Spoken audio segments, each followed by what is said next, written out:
بسم الله الرحمن الرحيم حميم تنزيل الكتاب من الله العزيز العليم غافر الذنب وقابل التوب شديد العقاب ذي الطول لا إله إلا هو إليه المصير. يا رب العالمين، والصلاة والسلام على أشرف المرسلين نبينا محمد وعلى آله وصحبه أجمعين. We'll continue inshallah ta'ala with the tafsir of Surah Ghafir, Surah Al-Mu'min, and the beginning of the story of Mu'min Ali Fir'aun, verse number 23. Verse number 23 from Surah Ghafir. What's in the page is all the way to verse number 46. We'll just take a few verses inshallah ta'ala for this 20 minutes or so.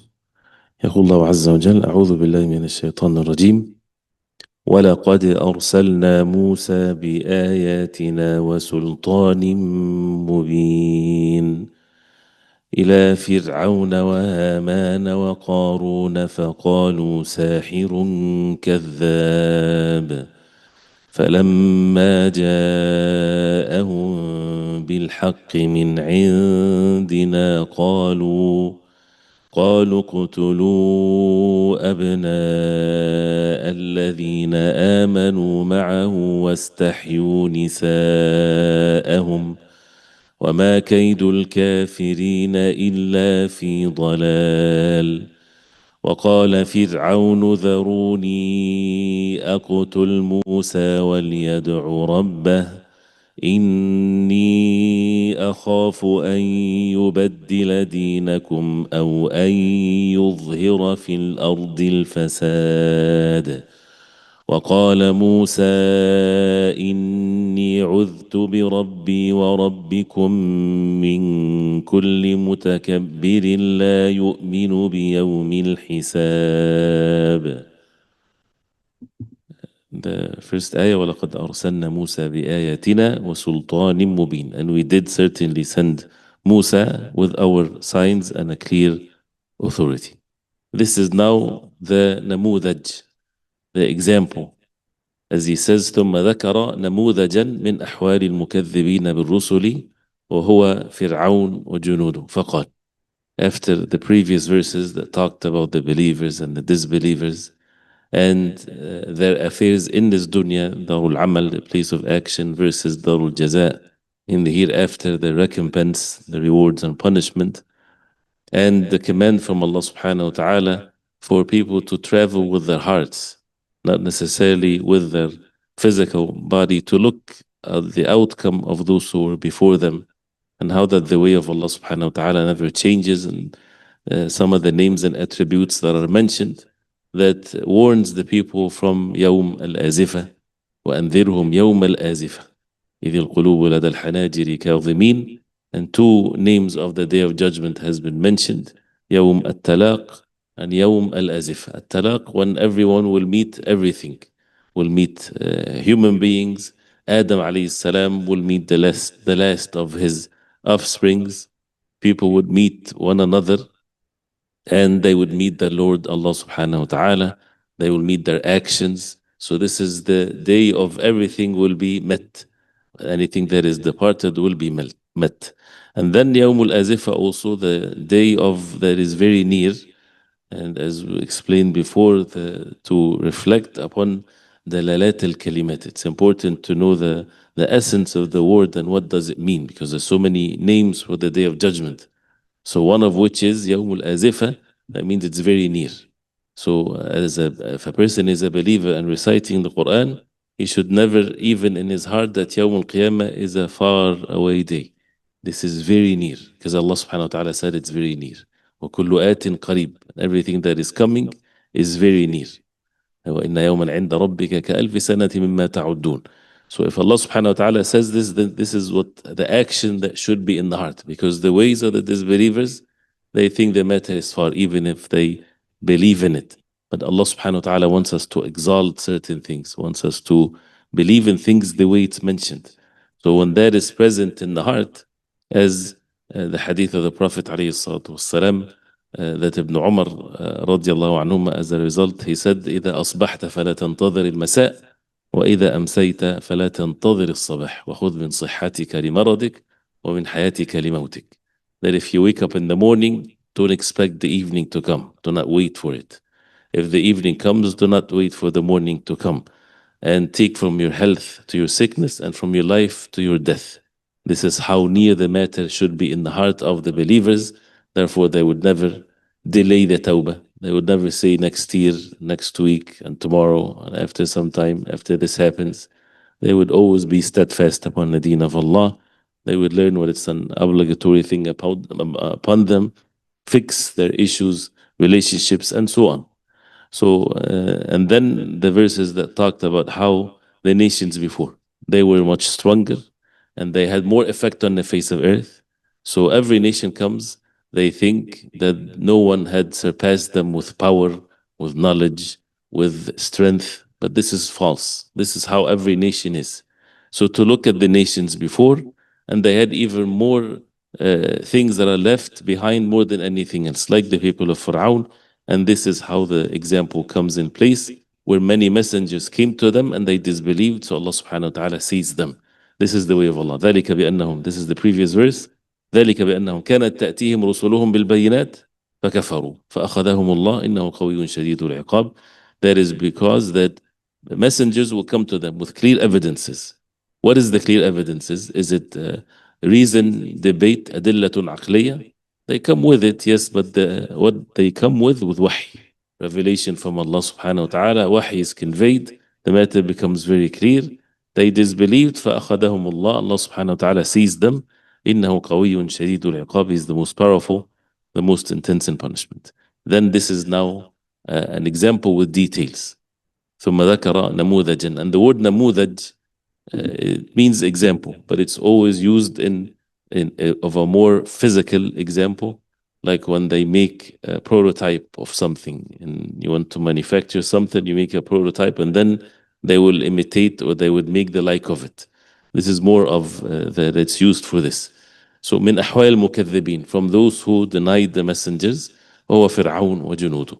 فقال, but what's unique about the surah is, and that's why it's called Surah Al-Mu'min, Mu'min Ali Fir'aun, because the Mu'min of Ali Fir'aun is mentioned, a believer from the family of Fir'aun, and his dialogue and his da'wah to the people of Fir'aun, to his people, and how that the surah gives how the da'wah should be and what a person should be upon when it comes to the da'wah, and other ways of Allah subhanahu wa ta'ala that are established. So the first few verses, وَلَقَدْ أَرْسَلْنَا مُوسَى بِآيَاتِنَا, he says وَلَقَدْ أَرْسَلْنَا إِلَى جِنْسِ الْمُكَذِّبِينَ إلى جنس هؤلاء المكذبين. So continuing from the previous verses, وَلَقَدْ أَرْسَلْنَا, we have sent to the like of these liars.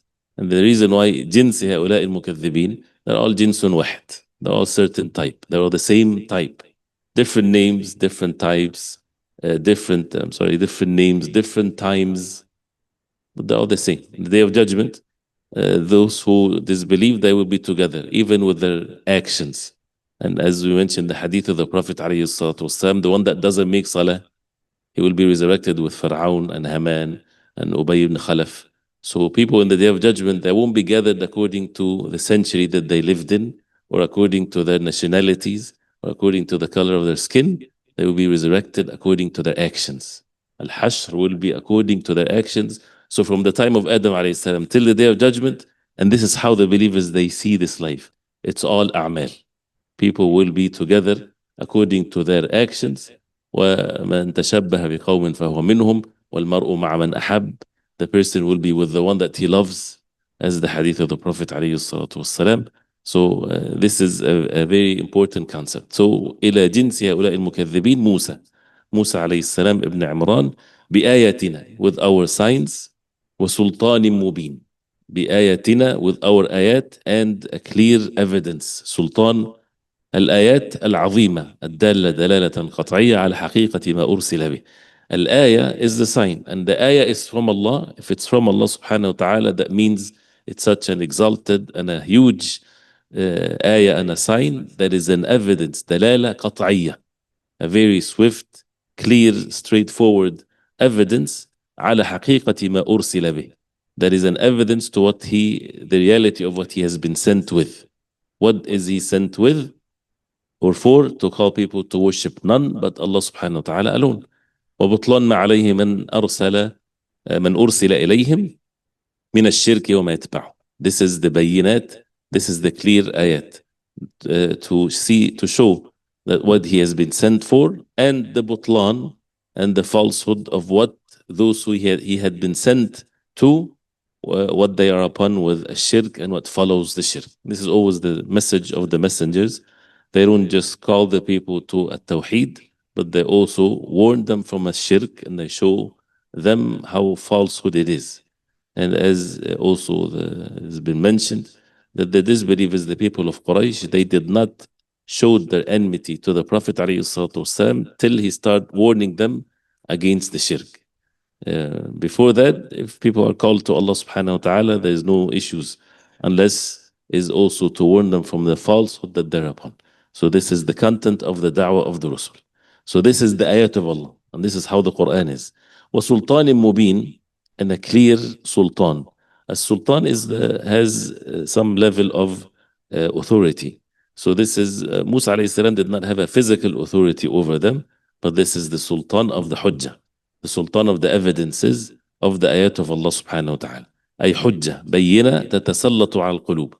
When there is a sultan, physical sultan, and this meaning also has been repeated before, he has authority and people would have to listen because he has authority, otherwise they will be punished. So the adilla and the evidences of the truth has a sultan, but the sultan of it is on the hearts. The sultan of it that nobody can oppose it, and that's what the sultan is. No one can resist it. But intellectually, reason-wise, with evidence versus an evidence, أي حجة بينة تتسلط على القلوب, it becomes upon the hearts, فتذعن لها. So the hearts, if they are righteous hearts, they would submit themselves to it. كالحية, and these signs, the miraculous things that Allah subhanahu wa ta'ala aided Musa alayhi salam, كالحية, the snake, والعصا, the stick, ونحوهما من الآيات البينات التي أيد الله بها موسى ومكنه من ما دعا إليه من الحق. That Allah subhanahu wa ta'ala aided Musa alayhi salam with and made him establish to what he called them to the truth. So وَلَقَدْ أَرْسَلْنَا مُوسَى بِآيَاتِنَا وَسُلْطَانٍ مُبِينٍ. And they're all ayat from Allah subhanahu wa ta'ala, but with the differences here with regards to Musa alayhi salam, as we heard. Then وَالْمَبْعُوثِ إِلَيْهِمْ, and the ones that they have been sent to إلى فرعون وهامان وقارون فقالوا ساحر كذاب. He was sent to Fir'aun وهامان. Haman is his wazir, his deputy, his helper. وقارون الذي كان من قوم موسى. He was from the family of Musa. We're not interested into knowing all the details and historical facts and things like this. We only mention what is mentioned in the Quran for the benefit of what's been mentioned. فبغى عليهم. So he was from the family of Musa, as Allah subhanahu wa ta'ala stated that إن قارون كان من قوم موسى. He was from the people of Musa. فبغى عليهم. That means he was not from the people of Fir'aun. But he بغى عليهم, transgressed upon them, against them, بماله, with his wealth.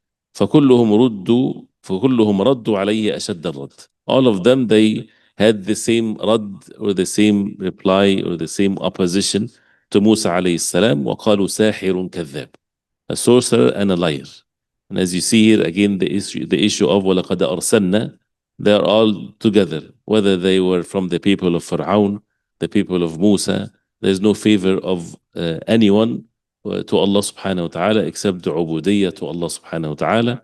So it did not benefit him that he's from the people of Musa. And the reason, and this is an example also to those who disbelieved because of their wealth, that made them have this طغيان or transgression. فلما جاءهم بالحق من عندنا, when he came to them, فلما جاءهم بالحق, and when he brought them the truth from us, they said, kill the sons of those who have believed with him and keep their women alive, but the plan of the disbelievers is not except in error. So فلما جاءهم بالحق, this is when the enmity starts. When he came to them, فلما, came to them with the truth, من عندنا, from us, to show the significance of it's from Allah subhanahu wa ta'ala, And if it's from Allah subhanahu wa ta'ala, that means it's the ultimate truth. The haqq, there is no doubt in it whatsoever. And this is where the wahy always from Allah subhanahu wa ta'ala. So وَأَيَدَهُ اللَّهُ بِالْمُعْجِزَاتِ الْبَاهِرَةِ. Allah subhanahu wa ta'ala aided him with this mu'jizat, the miraculous things that amazed those who would see it. الموجبة لتمام الإذعان. All of these ayat and signs from Allah that should be by necessity obligates upon them to have the full إذعان. أذعان, that means the full submission to Allah subhanahu wa ta'ala. لم يقابلوها بذلك. They did not respond to it by this. And this is, again, as mentioned before, what's the ayat is for? What's the specific ayah in the Quran is for? For what reason? For a person to do what? To make salah, then he makes salah. The ayat is to have that submission to Allah, then make submission to Allah. To fear Allah, fear Allah. And more than one thing can be from the same ayah. So these ayat that Allah subhanahu wa ta'ala aided Musa alayhi salam with, they're supposed to be in state of submission to Allah, and instead they did the opposite. وَلَمْ يَكْفِهِمْ مُجَرَّدُ التَّرْكِ وَالْإِعْرَاضِ. They were not even sufficed with leaving it or turning away from it. The kufr of al-i'rad even turned some, and that's what levels. There are the kufr of al-i'rad, the disbelief of al-i'rad. People are not interested, they just turn away and they go on with their life. Kufr, a type of kufr. And there is these ones, the Fir'aun and the people of Fir'aun and Haman and Qarun, they did not just turn away from it. بل ولا إنكارها معارضتها بباطلهم. And they did not even, which is another level, they did not try to oppose it, deny it with their batil, with their falsehood, trying to make their falsehood the truth to the people, deceiving them only. بل وصلت بهم الحال الشنيع. But rather it reached them this terrible state that they were in, the worst thing whatsoever. إلى أن قالوا, till they said, اقتلوا أبناء الذين آمنوا معه واستحيوا نساءهم وما كيد الكافرين إلا في ضلال. They would say, kill the sons of those who believed with him, واستحيوا نساءهم, and leave the women and for them to be for their service. And the plots of the disbelievers is nothing but in dalal, in deviation. He says, حيث كادوا هذه المكيدة. So you see levels of disbelief. And therefore the punishment also in the day of judgment will be accordingly, even if they stay in hellfire forever. حيث كادوا هذه المكيدة. They made this makida, this evil plot. وزعموا, and they claimed أنهم, that if they إذا قتلوا أبناءهم لم يقووا, if they kill their sons, listen to this carefully, if they kill the children, the young ones, then the other ones would not have the strength to continue with their haqq. وَبَقَوْا فِي رِقِّهِمْ, so that they continue to be in their slavery, to be slaves to them. وَتَحْتَ عُبُودِيَّتِهِمْ, and the ubudiyya to be for them. And this is their plots. وَقُتُلُوا أَبْنَاءَ الَّذِينَ آمَنُوا مَعَهُ وَاسْتَحْيُوا نِسَاءَهُم, and leave their women for them to be in service of the people of Fir'aun. فَمَا كَيْدُهُمْ إِلَّا فِي ضَلَالٍ. Their plots is in nothing but in dalal, in deviation. حَيْثُ لَمْ يَتِمَّ لَهُمْ مَا قَصَدُوا. This is their intentions. It did not happen to them. So when they do that with the intention of destroying their enemy and its evil action, they will be treated opposite to what their intentions are. This is the way of Allah subhanahu wa ta'ala on earth. It might work for some time for people to think that it's working. But وَلَا يَحْيِقُ الْمَكْرُ السَّيِّئُ إِلَّا بِأَهْلِهِ. As Allah subhanahu wa ta'ala says, al-makr al-sayyi, the evil plot, it does nothing but to go around to the person that is plotting the evil, to go around till it attacks him from the same sort of evil action. As we know the story of Musa alayhi salam, Fir'aun killed them, but the only one that was kept, or from the few those who were kept, Musa alayhi salam, the most fierce enemy to Fir'aun, that he was killing the children for him. And Allah subhanahu wa ta'ala decreed for Fir'aun to be the one to raise Musa alayhi salam, and to feed Musa alayhi salam, and to take care of the family of Musa alayhi salam. Is there any ayah more powerful than this? And with Fir'aun, with his means and so on, he was the one that raised his own enemy that destroyed his kingdom, and as we know the story. So this is how the means of Allah subhanahu wa ta'ala, وَيَمْكُرُونَ وَيَمْكُرُ اللَّهُ وَاللَّهُ خَيْرُ الْمَاكِرِينَ. They plot their evil plot, but the plan of Allah subhanahu wa ta'ala is many times from the same plot that they plot. They plot against themselves instead of plotting against others. So when the believers, they see this is this is then the hearts are only to be attached to Allah. There's no need for the hearts to be attached to other than Allah subhanahu wa ta'ala. So, وَمَا كَيْدُ الْكَافِرِينَ إِلَّا فِي ضَلَالٍ. The plots of the kafirin. And al-kafirin here is mentioned did not say in this ayah, did not say وَمَا كَيْدُ فِرْعَوْنَ وَمَا كَيْدُ الْكَافِرِينَ. That means this is a continuous sunnah and a way of Allah subhanahu wa ta'ala. And then later it will talk about Fir'aun. حيث لم يتم لهم ما قصدوا بل أصابهم ضد ما قصدوا. Afflicted them opposite, the complete opposite of what their objective is.